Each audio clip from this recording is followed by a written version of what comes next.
Hello, dear students. Welcome to Economics with Bhargav ma'am. Continuing with our Indian Economic Development, Chapter 3. In this lecture, we'll cover Indian economy during reforms and overall assessment. We'll cover GDP growth rate, sectoral growth, foreign exchange reserves, price during reform period. So let's start. इससे पहले हमारी 5 videos इस chapter पे बन चुकी हैं। अगर आपने नहीं सुना है तो उसको आप ज़रूर सुन लें, उससे आपकी अंडरस्टैंडिंग बेटर होगी, क्लियर होगी और चैप्टर आपको याद करने में ज़्यादा आसानी होगी। तो भाई, अगर हम देखें कि 1991 के बाद हमारी इंडियन इकोनॉमी में क्या-क्या चेंजेस हुए, तो जो सबसे पहला चेंज हमें दिखता है वो दिखता है हमारे जीडीपी ग्रोथ रेट में।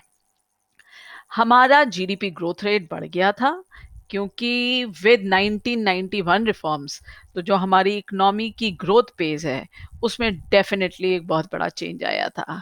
Post 1991 India witnessed a rapid growth in GDP on continual basis for 2 decades. ऐसा नहीं था कि 1 साल आया या 5 साल आया फिर 10 साल नहीं आया। Continuously we could see that the growth rate was increasing. इसके पीछे बहुत सारे कारण हैं जिसको हम एक एक करके अभी पढ़ने वाले हैं। So the growth of GDP increased from 5.6% during 1891 to 8.2% during 2007-12। अब भाई अगर हम देखें कि वो क्या चेंजेस थे जो 1991 के बाद आए और वो कौन कौन से सेक्टर्स थे जिसके अंदर ज़्यादा ग्रोथ दिख रहा था, जिसकी वजह से हमारा जीडीपी अफेक्ट हो रहा था, तो वो था हमारा सर्विस सेक्टर। हमारा अगर एग्रीकल्चर सेक्टर और इंडस्ट्रियल सेक्टर को हम ऑब्जर्व करते हैं तो देखेंगे कि एक वक्त तो एग्रीकल्चर में नेगेटिव ग्रोथ रेट आ गई थी और इंडस्ट्रियल सेक्टर में जो ग्रोथ हुई है वो कंटिन्यूसली फ्लक्चुएट करी है। लेकिन हमारा सर्विस सेक्टर 1991 के पहले भी और बाद में तो बहुत ज़्यादा ग्रो करा है और हम बड़े ही आराम से ये कंक्लूड कर सकते हैं कि जो हमारा ग्रोथ है जीडीपी का, that is service sector driven. So during the reform period, the growth of agriculture had declined. While industrial sector reported fluctuations, the growth of service sector has gone up.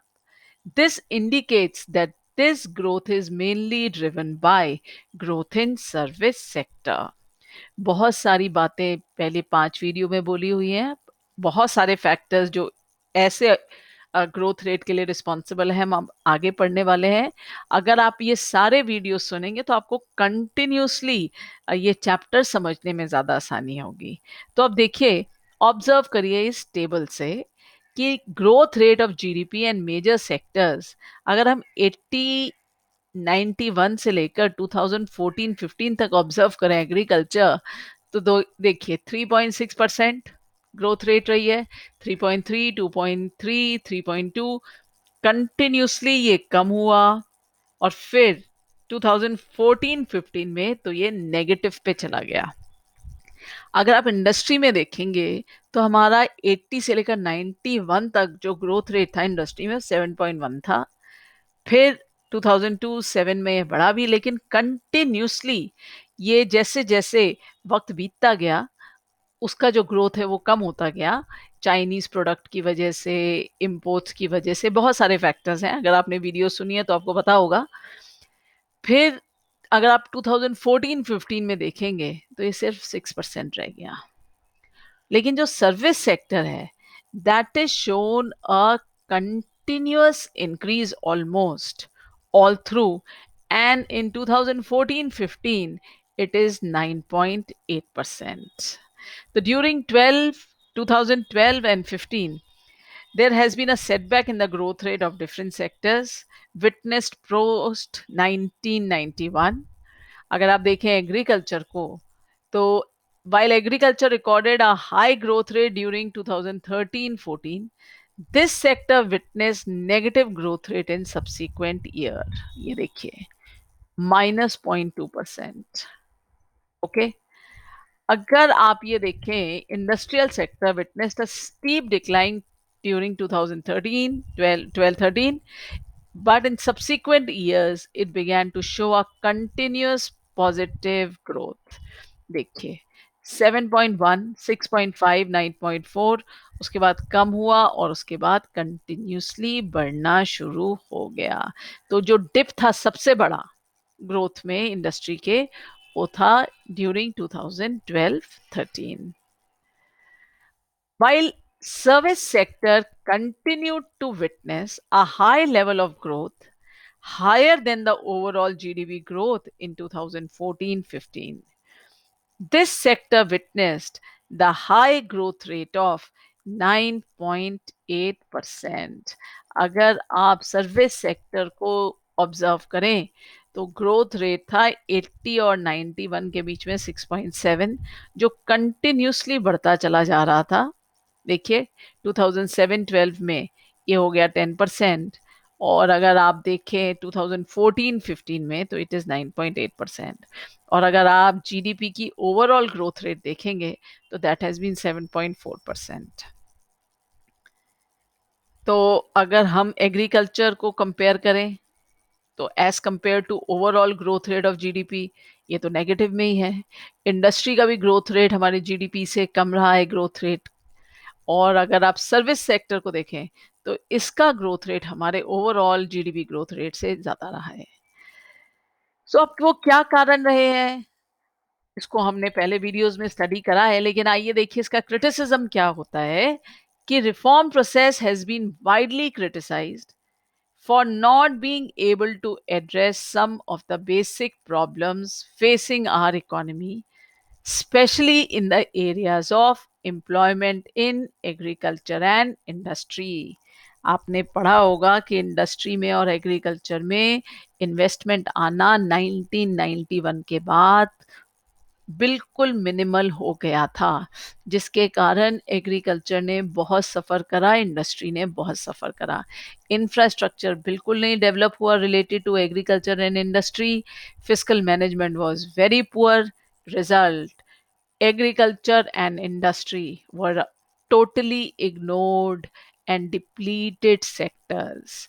Reform led growth has not generated sufficient employment opportunities in the country. अगर आप India और China को compare करेंगे तो वहाँ उन्होंने agriculture पे ख्याल किया और उन्होंने अपने इंडस्ट्रीज को डेवलप किया।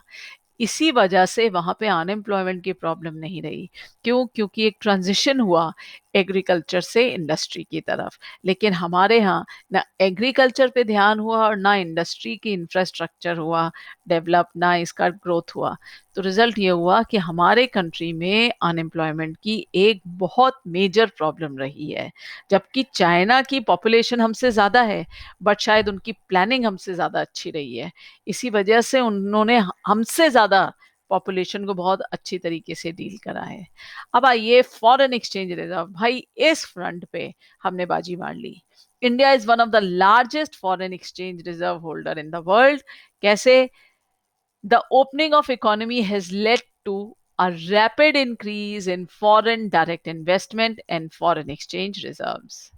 Foreign investment, which includes foreign direct investment and foreign institutional investment, has increased from about 100 million US dollars in 1991 to 30 billion US dollars in 2017-18.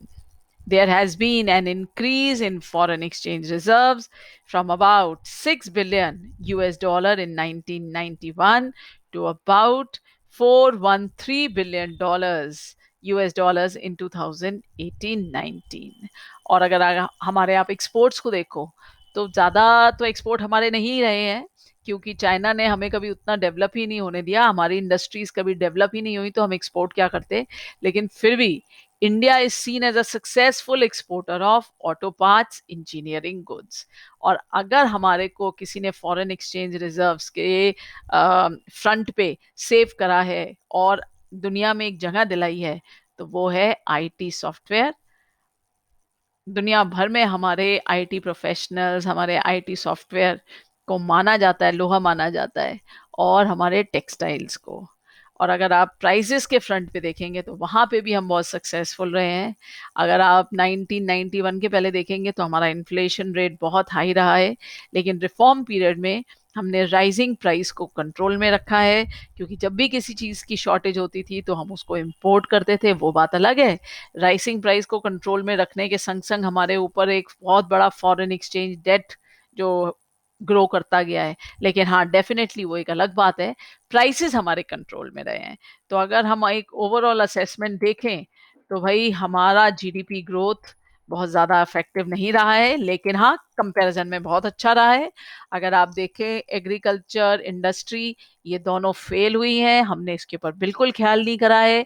हाँ, हमारी जो पूरी ग्रोथ रही है वो सर्विस सेक्टर से ड्रिवन रही है, और हमारे यहाँ फॉरेन एक्सचेंज का बहुत अच्छा एक रिज़र्व हो गया है, और हमारा एक्सपोर्ट मोस्टली आईटी सेक्टर से है, चाहे वो सर्विसेज़ में हो, चाहे वो सॉफ्टवेयर में हो, और प्राइसेज़ हमारे अंडर कंट्रोल रहे हैं।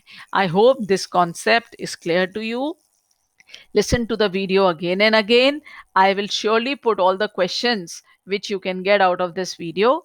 Listen to this video again and again, as each word spoken in this video is from NCRT. So happy learning. Like and subscribe my videos and channel so that you continuously get the notification of my new videos.